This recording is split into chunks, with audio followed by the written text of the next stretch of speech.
nihari abo bagiye ¿Cuál es la kuzamurwa atracción en el monte? n'iki kiri gukurura ku musozi? Pues la atracción es que está la Gukurura venida del Señor y el kuraho pueblo que lo recibiría. kuza k'umwami ndetse n'abantu bamwakira. Esa es la atracción. Uko niko Usted gukurura. es una atracción Wowe en el uri uko monte. gukurura kubera ku musozi. Ndibuka Ustedes lo amagambo pueden decir conmigo. mwe mushobora gusubiranamo nanjye. Bendito Hahirwa uje mu izina José Benjamín ry'umwami Pérez de José Puerto Rico. Benjamin Pérez wo muri Puerto Rico. ¿Para dónde va? Pues vamos Nakubaza a nti llevarte los uribwira ko saludos turi kujya hehe? personalmente. Ndaje ubwanjye mwisuhurize imoterei Un Nuevo León. especial por José Benjamín y por Realmente es un tu fiel milagro. Mu by'ukuri ni colaborador igitangaza. que les bendiga. Ustedes leyeron la visión. Mwigeze El hermano mwasoma Branham dice ryayerekwa acerca del viaje a Revera México. William Branham yavuze ku rugendo Y rwo yo kujya muri Mexique. Tuve Nanjye estas reuniones. Pero nabaye yo muri voy a ziriya regresar para nama México za algún día. Mexique ariko Y nzasubira eso muri se Mexique cumple umunsi umwe. plenamente, Ibi bisohora totalmente, mu hoy, mwuzuro mu en mwuzuro este día. se none kuri uno munsi nibwo bisohoye. esta escritura Iki cyanditswe hoy se ha cumplido. uyu munsi kirasohoye. Por eso, Kubw'iyo mpamvu hoy yo bendigo el Brasil. uyu munsi nahesha umugisha Brazil Y kandi él decía en muchas ocasiones, ni kenshi cuando ese yabivuze gigante ati despierte, kirya gihangange ntigikanguka. él se refería a este tiempo en Yari que arimo Brasil kubuza muri kino gihugu Brazil despertará con el izakanguka avivamiento final. muri buno bubyutse bwa nyuma.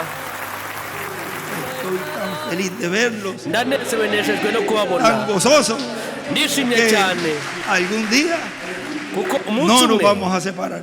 ntabwo tuzongera gutandukanwa. Estaremos siempre juntos Buri gihe tuzahora turi kumwe en la cena de la voz del Cordero, no mu birori by'ubwomwana en n'intama el milenio, no mu bwome y myaka nada más igihumbi. y nada menos que una Nta kindi eternidad. ntabwo ari ikindi kintu tuzabanamo, ni iteka ryose.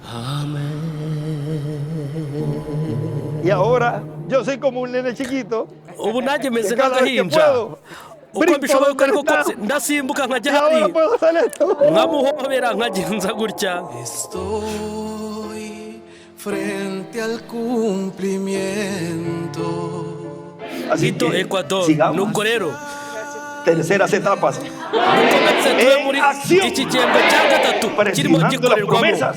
dutitirize ku masezerano Haciéndola una kandi realidad Imana en iragenda usted yasohora yahindura ukuri y en kuri mí. mwe ndetse Y no usted kuri día a njyewe. día Rero está umunsi venciendo, ku wundi uri aunque bunesha diga, kandi rero y ngo estén las uti cosas adversas, ariko ibintu pero uko está todo bihabanye en contra mía. ariko No. byose ko bindwanya, Usted es un vencedor. oya wowe urunesha Yo soy un vencedor nanjye y ndunesha siga perseverando. kandi nkomeje gushikama. Tan grande en nuestro medio acontecer. Villa Hermosa, Serán México, los muertos 28 z'ukwa Yo quisiera karindwi. entrar Nshobora por la parte de kwinjirira atrás, mu gice cy'inyuma por el lado, cyangwa se por nkanyura el ku ruhande frente cyangwa y se nkanyura encontrar imbere una iglesia nkasanga pura. itorero ry'umwimerere A ryera eso es que vamos, tugana a la perfección. ku gutungana kuzuye. Ahora el pueblo de Dios dice, ubu ishyanga ry'Imana José riravuga está riti aquí.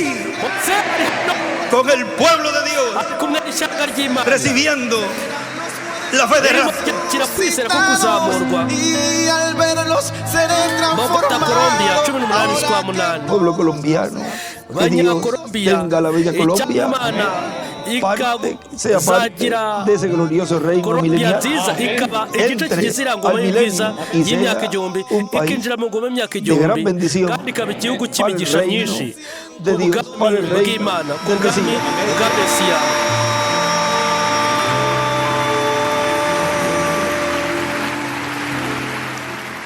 Con razón le dicen la bella Colombia, así que ustedes hari son impamvu yo bellos. kuvuga ngo Colombia ni nziza, Colombia kuko namwe muri beza koko. Esto no se va a repetir. Ibi Aprovechemos ntabwo mientras estemos bizisubiramo, en estos cuerpos. dukoreshe Y neza si nos igihe mu gihe tenemos turi que muri ino llamar mibiri 70 veces al día para kandi decirnos cuánto lo amo, hermano, o decirle Dios le niyo wabivuga bendiga, inshuro lo hacemos, 70 ku porque munsi esto es ubwira una muvandimwe experiencia ati que jamás se ndagukunda va a cyane, repetir.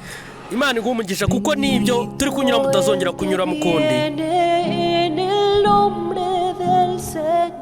El séptimo sello, haciendo historia al Ikimenyetso momento. cya karindwi kirimo kiba amateka Yo soy by'uyu un mwanya. escogido. nanjye ndi intore primogénito. ndi imfura. Este territorio pertenecía a México. aka gace n'ubundi kabarizwaga muri No se Mexique. preocupen que la Nimuhangayike, parte de México volverá a ser de México. agace ka Mexique kazongera kukaba ka Mexique. Bendito sea el Señor. icyubahiro cy'umwami mutegereze akanya gatoya. Uyu birakomeza kwiyongera ubwo yabwiraga Yosuwa ati uhereye umunsi ndakomeza kukwagura kugukuza hagati y'abantu kugira ngo bigende bite, kugira ngo basobanukirwe nuko nabanye na Mose yuko ariko nzabana nawe. Nawe ngiye gutangira kugukuza kukubahisha Yosuwa. Ntuhangayike, reka nkubwire iki kintu kimwe gusa, shyiramo imbaraga kandi ubintware, ntucike intege kuko njye Uwiteka ndi kumwe nawe aho uzajya ari hose. Ari kumwe nande mundi nabwo mwese muri mwebwe nanone. 15 z'ukwa cyenda Qué alegría estar en Chicago. Pero vean que después hay una muestra de sanidad espiritual. Esa es una sanidad grandiosa. El milagro más grande es usted mismo. Nunca desmaye. Porque esa promesa es de ustedes. Y es Monterrey, 29 z'ukwa cyenda. México, la parte de México. Esa primera parte aka gace ka Mexique abanza mu giheburayo gashushanya Mesiya. Noneho agace iko kari agace kandi gasigaye gasobanura abakurikira. Ni ukuvuga ngo ibyo bisobanuye ngo abakurikira Mesiya.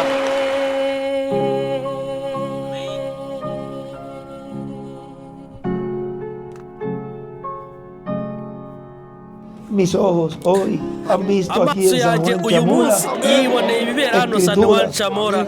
andantes. Mbonye ibyanditswe bigenda ku maguru abiri. O sea, ¿cómo tendría el velo de carne su vestidura o qué vestidura usaría el velo de azagira carne icyitwizo cy'umubiri para wa que kimuntu? me Ese ni vean mwambaro completo? icyitwizo cy'umubiri wa kimuntu uzakoresha kugira ngo mumbone neza ndi hano? ¿Por qué estás llorando, niñita mexicana? Ese wa mwana ¿Eres w'umunyamegizike hispana? kubera icyo uri ¿Crees que kurira? soy el profeta de Dios? ¿Te Wizera ko pararías yari aquí umuhanuzi solo por un w'Imana? momento? Uhagaze akanya gatoya, yo siempre he ndeba tenido éxito buri gihe con nakomeje gente kugira intsinzi mexicana, hamwe porque n'abanyamegizike ellos creen. kuko bo bizera. Si usted me Puebla está siguiendo muri Mexique, mwebwe hoy niba murimo al mukurikira uyu munsi cumplimiento de su venida, ugusora ko kuza usted kwe, en el tiempo de mwebwe Jesús fueron mu gihe cya seguidores de Yesu Jesús. mwari w'abakurikira Yesu.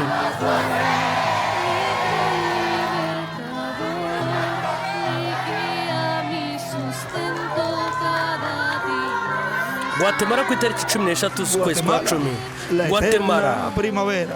Con ni razón, sí, miren. qué ahantu hermosos hahora son hahohereye. ustedes. Les Mu amamos by'ukuri de hari corazón. impamvu yo kuba muri beza Guatemala mutyo tiene mbakunda mbikuye ku asegurado mutima. pertenecer al Guatemala reino del Mesías ishinganishije ko izaba mu bwami bw'ingoma ya Mesi y'igikomangoma. Santa Cruz ku itariki 20 z'ukwa cumi.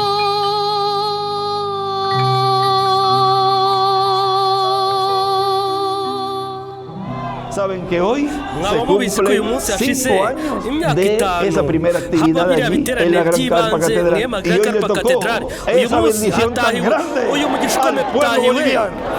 utahiye ishyanga ¿Los rya ama o Bolivia. no los ama el Señor? Mukunda Claro que cyane los mukunda ama. umwami nibyo ko Desde el muramukunda. día que pisé Bolivia he Uhereye ku estado munsi nakandagije ibirenge en muri oración Bolivia y en nakomeje meditación por kubasengera ustedes, nkomeza porque los amo kumedita y yo sé mbatekerezaho que ustedes me kuko aman. ndabakunda kandi ndabizi ko namwe munkunda. Él desea que yifuza en el reino milenial yuko mu ngoma haya y'imyaka igihumbi muchos bolivianos. hazaboneka Estoy muy feliz de abanyaboliviya estar acá. benshi.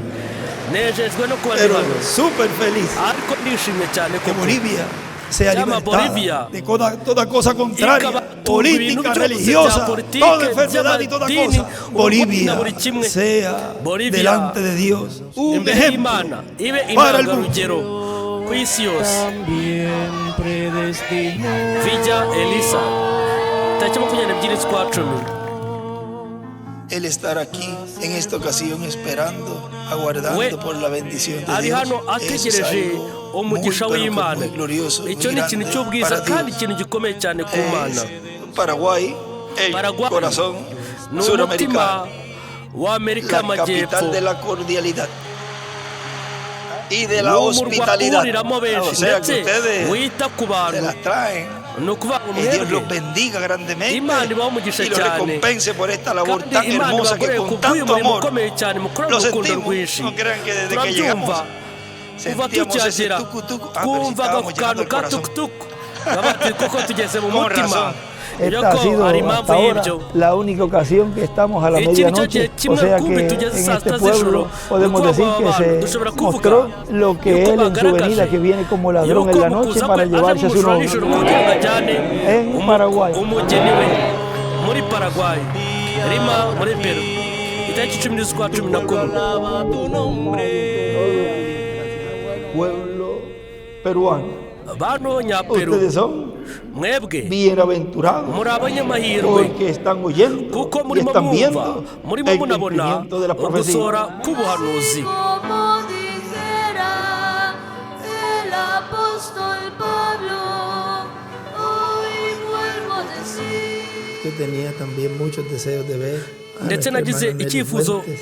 Dios te bendiga, Nelly. gikomeye cyane cyo Dios te kubona bendiga, mushiki Fuentes, wacu Nelly grandemente. Fuentes Imana igumisha Nelly Fuentes njye nahoze mu Nada te kugaragara podrá hacer kw'Imana frente. José nawe Benjamín uzakwitambika te dijo, Jose Benjamin pueblo Perez tampoco. ndetse Nada n'iryo les shyanga podrá hacer naryo frente ustedes. nawe Hijos e hijas de uzabitambika Dios, mwebwe reyes y abakobwa sacerdotes, n'abahungu b'Imana primogénitos de Dios. abatambyi Sigan imfura z'Imana perseverando. mukomeze mushikame Al Dios creador del cielo icyifuzo y de la nifuza tierra imbere y'Imana es umuremyi que waremye Perú amajuru n'isi nuko esté en Peru el reino mesiánico yaba mu bwami bwa Mesiya y todo kandi el pueblo peruano tenga una n'abanyaperu parte bose importante en bafite ese glorioso uruhare reino. rw'ingenzi muri iriya ngoma y'ubwiza La Florida tariki 17 z'ukwa 11 Para mí es una alegría y un Kuri jyewe regocijo ni umunezero estar aquí n'ibyishimo en kuba ndi Chile hano muri viendo Chile a hijos e hijas de Dios, ndimo primogénitos de abakobwa Dios, n'abahungu b'Imana escritos imfura en el z'Imana, libro de la vida del abanditswe Cordero, mu ijuru mu los gitabo cuales cy'ubugingo bw'Umwana Él ha w'Intama venido a buscar. aribo Pueblo chileno, yaje gushaka he aquí abanyashire a tu rey. dore umwami wawe y los llevó a la tierra de leche y miel. La columna de fuego. Pueblo latino, banyamerika no baratini temas, la columna de nimutinye fuego está contigo. inkingi y'umuriro iri Pueblo kumwe africano, namwe no temas, banyafurika que Dios nimutinye está contigo. Imana iri kumwe Pueblo de namwe Israel, no temas, abanyasirayeli que Dios está nimutinye contigo. Imana iri kumwe namwe La tierra es nuestra igihugu ni y icyacu nadie nos la arrebatará de nuestra mano. uzakitwara mu biganza Es tuya. byacu igihugu ni Ya ha icyawe sido reclamada. cyamaze kuba Solamente rekarami falta kuba que kirekaramiye usted la crea. abura gusa La columna de ubyizera fuego. Buenos Aires, ¿Qué le dijo Argentina, la hermana Azira? 20 Pide z'ukwa lo 11 que quiera. hari Ahí icyari está cyabwiye kuri ungiendo. kisa icyo ushaka Mira, ahí tienes tu harya hermana, puedes pedir esto, puedes hari pedir lo mushiki otro, la wawe está urimo gupfa ungiendo. yashobora Se gusabira estaba mushiki we levantando ushobora la gusaba bino fe. na biriya Le estoy ako dando el kwizera poder y kuko le kurimo sacó kuzamurwa uko kwizera kurimo guhabwa umugeni none gusizera byonyine El gran yo soy, la columna de fuego que estuvo en los profetas y en Jesús. Dios abençoe. Imana ibaha umugisha Sao Paulo Brazil 25 z'ukwa 11 Él nos dijo en una yaratubwiye ocasión, de igihe Brasil me kimwe encargo yo. ngo Yo producí, Brazil ni njye yo me encargo de uyishinzwe Brasil y de toda la América Yashinzwe Latina Brazil, y si- el mundo entero. gusa na- yo nyine ahubwo ni Amerika Dios Latina no se ha n'isi yose olvidado Imana ntabwo yibagiwe De el Brasil. Brazil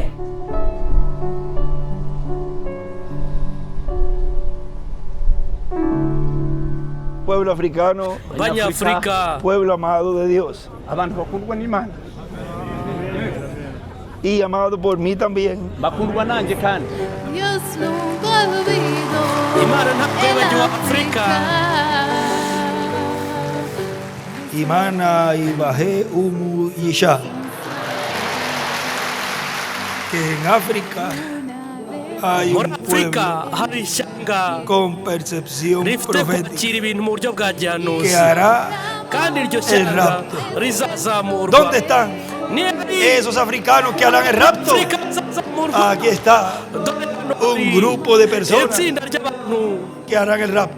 bazazamurwa José, nuestro Mesías.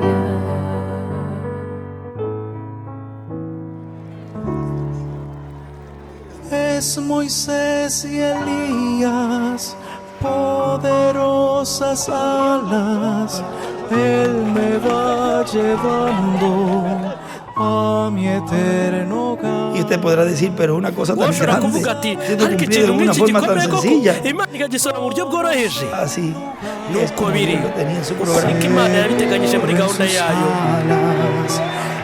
Allí llegaré. Y el pueblo latinoamericano y abanyamerika caribeño, Seguro gracias murakoze por recibirme. kubw'uko mwanyakiriye Los amo mucho. ndabakunda cyane allí llegaré.